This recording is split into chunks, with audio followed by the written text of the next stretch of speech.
예, 안녕하십니까. 하나증권 리서치센터에서 유틸리티 담당하는 유재선입니다.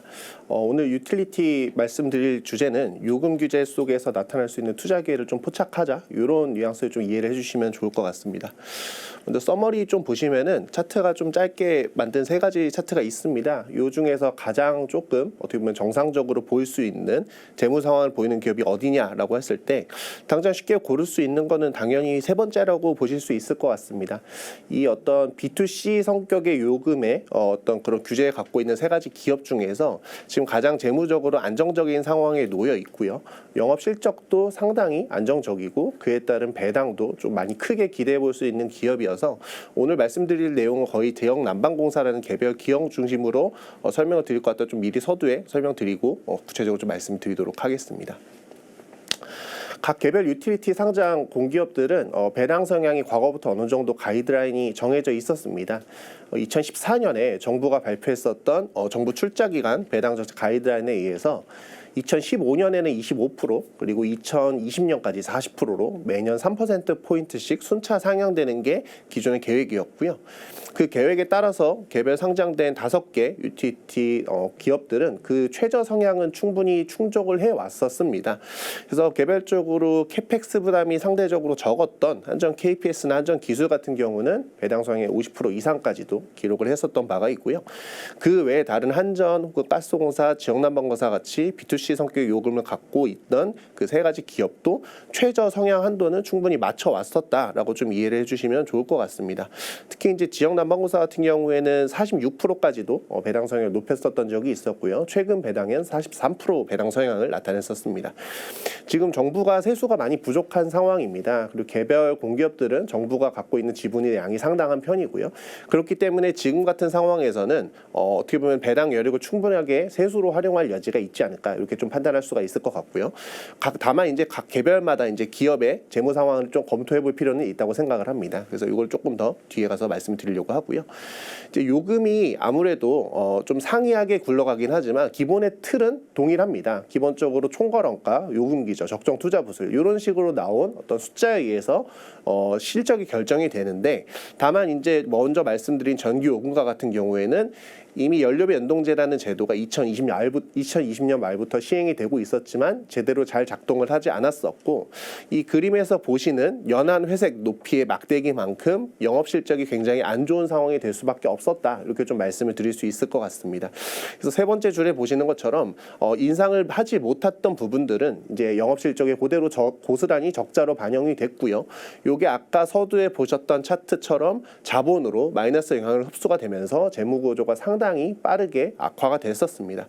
다만 이게 법령 개정 등을 통해서 사채 발행 한도라든지 이런 어떤 법적인 조건들은 최대한 맞추려고 노력을 하고 있습니다만 아직까지는 이게 어떤 빠른 정상화의 기점으로 들어섰다라고 하기에는 아직은 살짝은 좀 부족한 상황이지 않을까 이렇게 좀 보실 수 있을 것 같습니다. 다음으로는 가스와 열 쪽 한꺼번에 말씀을 드리려고 합니다. 요거를 왜 같이 말씀드리려고 하면은 이 열 요금이 어떻게 보면 도시가스 민수용 요금에 연동이 되기 때문이다라고 보시면 될 것 같고요. 여기 보시는 그림은 이제 도시가스 원료비 미수금 추이입니다.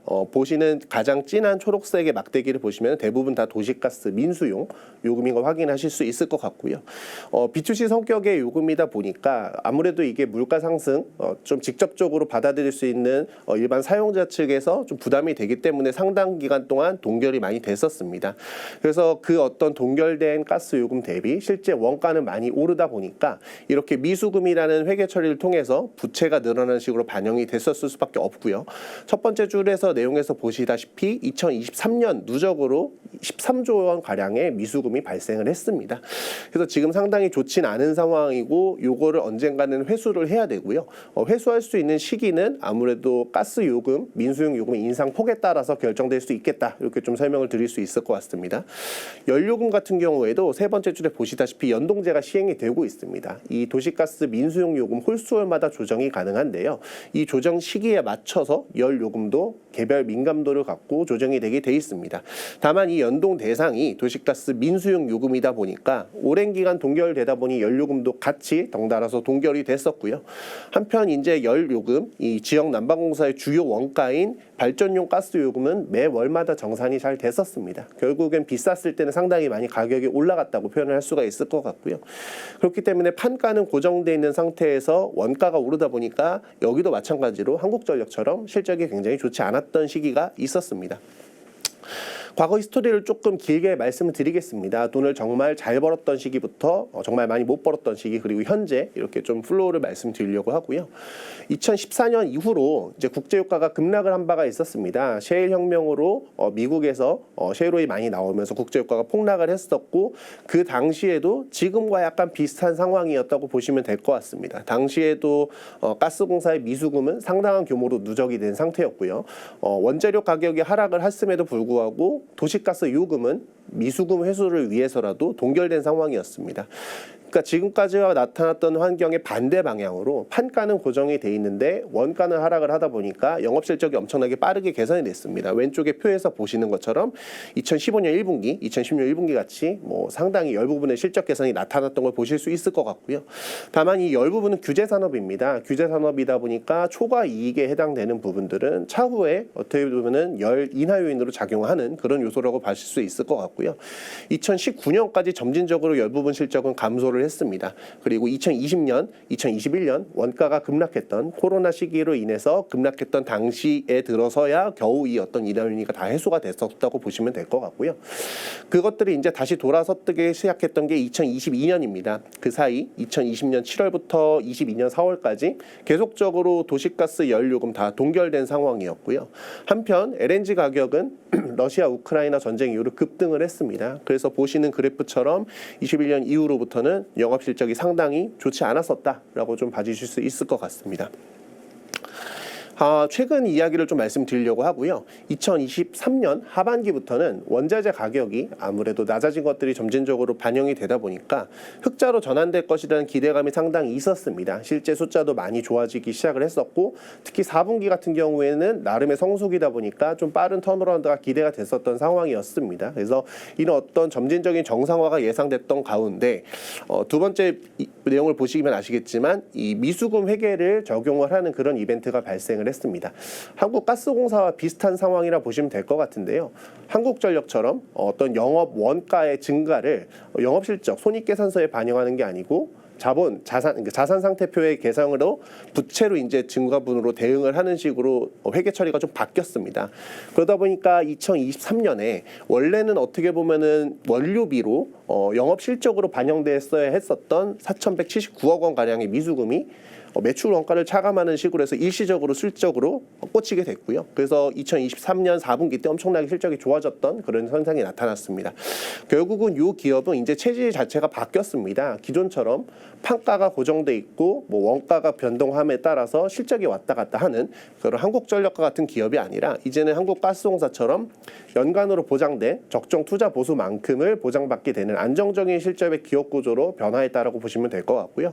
다만 안타까운 거는 이 어떤 지역난방공사가 다 영위하고 있는 열사업 부문은 민간 비중이 상당히 많이 높은 비중의 영역 사업이다 보니까 이런 어떤 적정 투자 보수가 독점 기업인 한국전력 혹은 한국가스공사처럼 공개가 되지는 않습니다.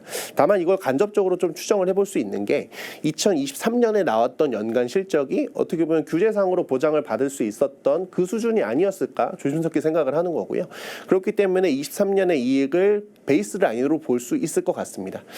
지금 요금 관련돼서 한마디 좀 더 첨언해서 드리려고 하고요. 전력과 가스와 달리 연료금은 매년 7월마다 1년간의 변동비를 늘 정산하는 그런 시스템을 갖고 있었습니다. 이게 아까 말씀드린 것처럼 민간 비중이 높고요. 그리고 민간 요금이 지역난방공사의 연료금을 기준으로 산정이 되는 그런 시스템이다 보니까 민간 업체의 생존을 위해서라도 연료금 꾸준하게 정산이 되어 왔었다라고 좀 봐주시면 좋을 것 같습니다. 그래서 실제로 연동제의 대상이 왼쪽의 그림 그림처럼 동결이 됐었던 거랑 달리 실제 오른쪽에 있는 그림처럼 연료금은 그 어떤 상승폭이 좀 눈에 보인다라고 좀 보실 수 있을 것 같고요.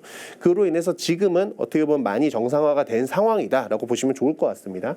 지금 도시가스 민수용 미수금도 상당히 많이 쌓여 있는 상황이고요. 정부는 상반기 중에 공공요금을 동결하겠다고 했고 상반기가 끝난 이후부터는 이 도시가스 가격도 조금 올라갈 여지가 있지 않을까 생각이 듭니다. 그래서 매년 7월마다 정산되는 변동비, 그리고 올해는 짝수에다 보니까 고정비 정산도 있고요.